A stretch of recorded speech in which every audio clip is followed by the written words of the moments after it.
दोस्तों नमस्कार, मेरा नाम है मनोज कुमार और आप लोग बने हुए हैं study point a family of learning के साथ। तो आज की वीडियो में हम लोग बात करने वाले हैं सर्वनाम की। सर्वनाम से संबंधित जितने भी प्रश्न विगत वर्षों में पूछे गए हैं, जो कि बार बार प्रश्न पूछे जाते हैं, तो उन प्रश्नों का संग्रह हम लोगों ने इस वीडियो में रखा है। आप लोग वीडियो को बिल्कुल भी स्किप मत कीजिएगा, लास्ट तक वीडियो को देखिएगा। आपका कितना स्कोर बनता है वो भी आपको बताना है। और आप लोगों के लिए एक ज़रूरी सूचना ये है कि अगर आप लोग रीट की तैयारी कर रहे हैं तो complete revision batch course start हो गया है अनअकैडमी पर रीट लेवल 2 के लिए। ठीक है, तो ये जो कोर्स स्टार्ट होगा आपका, ये कोर्स स्टार्ट होगा आपका 24 फरवरी से। ठीक है, आप लोग इस कोर्स को एनरोल कर लीजिएगा। इसका लिंक जो है डिस्क्रिप्शन बॉक्स में दिया गया है। अगर आप लोग अनअकैडमी पर फ्री क्लास लेना चाहते हैं तो उसके लिए अनलॉक कर सकते हैं आप लोग फ्री क्लास। मेरा रेफरल कोड यूज करेंगे आप लोग स्टडी पॉइंट 144। ये रेफरल कोड डालने के बाद आप लोग फ्री क्लास को अनलॉक कर सकते हैं, लिंक डिस्क्रिप्शन बॉक्स में है। दोस्तों पहला प्रश्न आपकी स्क्रीन पर यह आ चुका है। प्रश्न संख्या 1 में बोला गया है उत्तम पुरुष सर्वनाम के किस भेद का एक प्रकार है। ठीक है, अब दोस्तों जैसे कि हम लोग सर्वनाम की बात कर रहे हैं, मैं थ्योरी तो आप लोगों को नहीं पढ़ाने वाला हूँ इस वीडियो में। वैसे सर्वनाम कितने प्रकार के होते हैं हिंदी में? 6 प्रकार के होते हैं हिंदी में। ठीक है, अब मैंने बोला आप लोगों से उत्तम पुरुष सर्वनाम के किस भेद का प्रकार है। ठीक है, तो दोस्तों ये होगा आपका पुरुषवाचक का, है ना। दोस्तों पुरुषवाचक सर्वनाम के 3 भेद होते हैं। उत्तम पुरुष होता है, मध्यम पुरुष होता है और अन्य पुरुष होता है ना। चलिए हम लोग बात करेंगे प्रश्न संख्या 2 की। 2 नंबर में आप लोगों से बोल रहा है कि वे भ्रष्टाचार के प्रबल विरोधी थे। वाक्य सर्वनाम का कौन सा प्रकार है? यानी कि वे भ्रष्टाचार के प्रबल विरोधी थे। चलिए, निश्चयवाचक, दूसरा ऑप्शन होगा पुरुषवाचक, संबंधवाचक और निजवाचक। दोस्तों आप लोगों की जानकारी के लिए बता दूं कि जैसे मैंने आप लोगों को बताया था कि पुरुषवाचक सर्वनाम कितने बार थे इसके? 3 भेद थे इसके। उत्तम में जो है यानी कि फर्स्ट में, सेकंड तुम और अन्य, बाकी अन्य। ठीक है, तो पहले वाले में मैं आ जाता है, दूसरे वाले में तुम आ जाता है, यानी कि पहले वाला जो काम करने वाला यानी कि आप। ठीक है, और दूसरा जो कि सामने वाला बंदा है, और तीसरा जो आपके सामने नहीं है यानी कि वे का यूज होगा इसमें आपका। ठीक है, तो ये भी आपका दूसरे प्रश्न का भी आंसर क्या हो जाएगा प्यारे साथी? वो आपका दूसरा ऑप्शन हो जाएगा, पुरुषवाचक। ठीक है, चलिए बहुत अच्छे, आई होप आपके दोनों प्रश्न सही गए होंगे। बात करेंगे प्रश्न संख्या 3 की। प्रश्न संख्या 3 में बोल रहा है कि रेखांकित शब्द के आधार पर पुरुषवाचक सर्वनाम के भेद का सही विकल्प बताना है। प्रश्न आपका क्या है? वह कल मुझसे मिलने आएगी। अरे वाह, बहुत अच्छी बात है भाई। वह की बात हम लोग कर रहे हैं, वह किस में आएगा मेरे प्यारे साथियों? अभी मैंने आपको बताया कि फर्स्ट में, सेकंड तुम, बाकी अन्य में जाते हैं, तो अन्य पुरुषवाचक सर्वनाम यहाँ पर आपका हो जाता है। क्लियर है? चलिए आगे बढ़ते हैं हम लोग अगले प्रश्न की तरफ।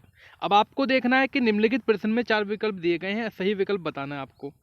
ठीक है, मैंने बोला आप लोगों से जिसको हमने बुलाया था वह आया है, जिसको हमने बुलाया था वह आया है। तो उत्तम पुरुष, निजवाचक, संबंधवाचक, निश्चयवाचक। दोस्तों यहां पर आप लोग एक चीज देख सकते हैं, प्रश्न संख्या 3 की बात कर रहे हैं हम लोग। ठीक है दोस्तों, प्रश्न संख्या 4 है आपका ये, क्योंकि 5 इसके बाद आ रहा है ना। तो इसका जो आंसर होगा प्रश्न संख्या 4 का, वो संबंधवाचक यहाँ पर हो जाएगा। ठीक है, संबंधवाचक।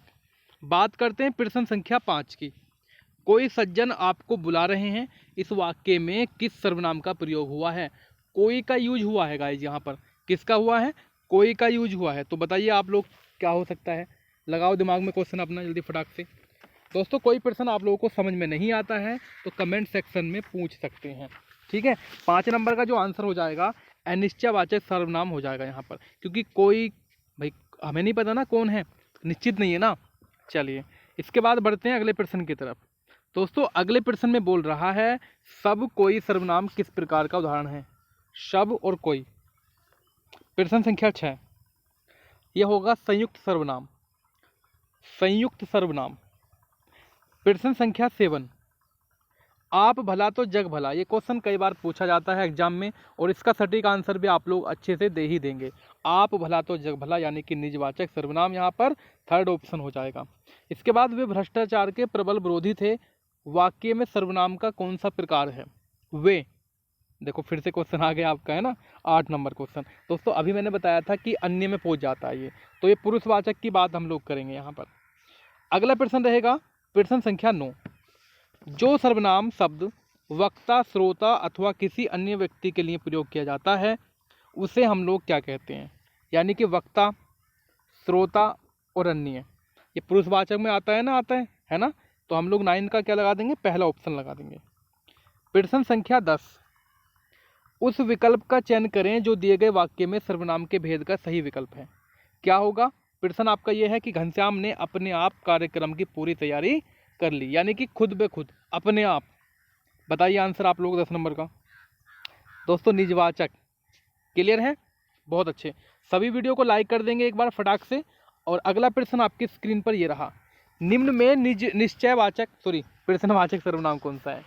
निश्चयवाचक के बारे में बताने जा रहा था, लेकिन ये प्रश्न जो है वो आपका प्रश्नवाचक सर्वनाम से पूछा गया है। तो आप सभी को पता है सो, जो, ये तो आपके नहीं आने वाले हैं। कौन, क्योंकि कौन, कब, क्या, कैसे, यानी कि जिसमें क्वेश्चन मार्क आपका दिख जाता है। प्रश्न संख्या 12 कि जो शब्द पूर्वापर संबंध से किसी भी संज्ञा के बदले आता है, तो गाइज उसको बताना है आप लोग क्या कहेंगे। प्रश्न संख्या 12, उसको बोलेंगे हम लोग सर्वनाम। क्या लगाएंगे हम लोग? इसका सर्वनाम, तीसरा ऑप्शन लगा देंगे सटीक आंसर। चलिए हम लोग बात करते हैं प्रश्न संख्या 13 की। 13 नंबर, जो शब्द कौन सा सर्वनाम है? क्या बोला आप लोगों से? जो। ये जो और सो इसमें आ जाता है कि नहीं आ जाता है ना? जो हो जाएगा इसमें वो आपका हो जाएगा संबंधवाचक। अगला प्रश्न 14 नंबर प्रश्न, जल्दी फास्टली क्वेश्चन का आंसर दीजिए आप लोग, क्योंकि मैं आप लोगों को बहुत फास्ट कराने वाला हूँ। जो सर्वनाम संज्ञा शब्दों के मेल से बनते हैं उन्हें हम लोग क्या कहते हैं? अधिकारी, अरे भाई अधिकारी कहीं पढ़ा है क्या आप लोगों ने? नहीं पढ़ा ना? संबंध पढ़ा होगा, स्वीकारी। चलिए संयुक्त सर्वनाम इसका आंसर हो जाता है, यानी कि डी ऑप्शन आपका परफेक्ट आंसर। दोस्तों अगर आप लोग पहली बार आए हैं, चैनल को सब्सक्राइब करना बिल्कुल ना भूलें। प्रश्न संख्या 15, कोई आपसे मिलने आया है, यानी कि आपको बताना है कोई में सर्वनाम कौन सा हो जाएगा। कोई अनिश्चयवाचक सर्वनाम, यानी कि जहाँ पर चीज़ें निश्चित नहीं होती वो आपका अनिश्चयवाचक के अंतर्गत आ जाता है। प्रश्न संख्या 16, कौन सा पुरुषवाचक सर्वनाम का भेद नहीं है? मतलब एक जो है इसमें भेद नहीं है। अब कौन सा भेद नहीं है वो आप लोग बताइएगा। प्रश्न संख्या 16, सही आंसर हो जाएगा आपका अति उत्तम पुरुष, यानी कि निगेटिव रहेगा आपका ये। प्रश्न संख्या 17 की बात करेंगे, क्या आप भी घर जाएंगे, यानी कि आपके नीचे जो है वो आपका क्या लगा हुआ है? अंडरलाइन खींची हुई है, रेखांकित है। ये क्या हो जाएगा आपका? बताएंगे आप लोग 17 नंबर प्रश्न में। आंसर रहेगा सर्वनाम। दोस्तों आपका 17 का आंसर रहेगा आपका डी नंबर, सर्वनाम। ठीक है, निम्नलिखित में से सर्वनाम आपको बताना है। पहाड़, नदी, आप या घर। यह भी प्रश्न आपका बिल्कुल बच्चे वाला प्रश्न है, अभी पीछे गया था 17 नंबर में। इसका भी आंसर सी नंबर है। संज्ञा का भेद कौन सा नहीं है आपका? देखो निजवाचक आप लोगों ने पढ़ा, भाववाचक पढ़ते हैं आप लोग, जातिवाचक पढ़ते हैं। क्या आप लोग व्यक्तिवाचक पढ़ते हैं क्या, या निजवाचक नहीं पढ़ते? दोस्तों संज्ञा की बात की जा रही है यहाँ पर, निजवाचक आपका नहीं होगा। ठीक है, पहला ऑप्शन आपका नहीं होगा यहाँ पर। चलिए बहुत परफेक्ट आंसर आपका। प्रश्न संख्या 20 की बात करते हैं हम लोग, सर्वनाम का शाब्दिक अर्थ जो है वो क्या होता है? 20 नंबर प्रश्न। दोस्तों जितने भी प्रश्न मैं आपको करा रहा हूँ, जैसे कि आप लोग देख पा रहे होंगे स्क्रीन पर, ये आपके रिसेंटली क्वेश्चन पूछे गए हैं, और ऐसे ही प्रश्न जो है आगे को बनने वाले हैं। ठीक है, ये आपका बिल्कुल लेटेस्ट वर्जन है। 20 नंबर क्वेश्चन आपका सी ऑप्शन होगा, सबका नाम। पुरुषवाचक सर्वनाम के कितने भेद होते हैं? पुरुषवाचक सर्वनाम के कितने भेद होते हैं? दोस्तों आपको पता है ना, फर्स्ट मैं, सेकंड तुम, और अन्य बाकी, है ना? तो अभी मैंने आपको पढ़ाया था इसके बारे में, तो 3 हो जाएगा इसका आंसर। यह मेरी पतंग है, यह का बताना आपको, यह मेरी पतंग है, रेखांकित शब्द बताना है आपको। दोस्तों निश्चयवाचक हो जाएगा, क्योंकि आपको पूरा पता है कि यह मेरा विद्यालय है ना, यह मेरी पुस्तक है, तो निश्चित चीज़ें हैं ना आपकी ये। ओके, निम्नलिखित में से कौन निजवाचक सर्वनाम नहीं है? दोस्तों निजवाचक सर्वनाम इसमें से कौन सा नहीं है? 23 नंबर हम। ठीक, अगर वीडियो पसंद आ रही हो तो लाइक कर देना, चैनल को सब्सक्राइब करना बिल्कुल ना भूलें। बात करेंगे 24 नंबर प्रश्न की। सीधा शब्द का निम्नलिखित में से किस रूप में प्रयोग नहीं किया जा सकता? 24 नंबर में सर्वनाम में प्रयोग नहीं कर सकते हम लोग। निम्नलिखित वाक्य में सर्वनाम के रूप में क्या प्रयोग किया गया है? यानी कि ऐसा भी हो सकता है, इसमें बताइए आप लोग। यहाँ पर देखो, आराम से टाइम लगाओ, जल्दबाजी नहीं है।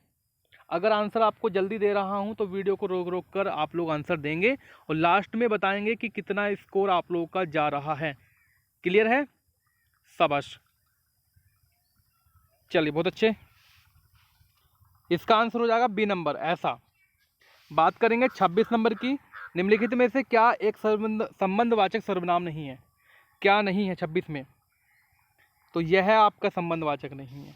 निम्नलिखित में से क्या एक निश्चयवाचक सर्वनाम है?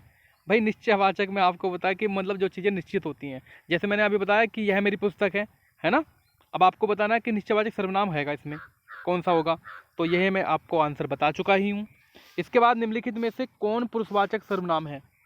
पुरुषवाचक सर्वनाम 28 नंबर तू।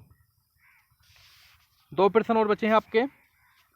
29 नंबर, 7 शब्द का निम्नलिखित में से किस रूप में प्रयोग नहीं किया जा सकता? 29 नंबर प्रश्न आपका, तो सर्वनाम में प्रयोग नहीं कर सकते। और आज की वीडियो का रहेगा ये प्रश्न संख्या 30, ये लास्ट प्रश्न रहेगा। निश्चयवाचक सर्वनाम का बहुवचन प्रसर्ग रहित रूप जो होगा वो क्या होगा? तो मेरे प्यारे साथियों, इसका आंसर आपको कमेंट सेक्शन में देना है। ए होगा, बी होगा, सी होगा, डी होगा। तो मैं आपके क्वेश्चन का और आंसर का जवाब मतलब जो है वेट करूँगा। तो थोड़ा सा वीडियो को लाइक आप कर देंगे अगर आप लोगों ने नहीं किया है, और चैनल को सब्सक्राइब कर देना। Thank you so much guys, bye bye.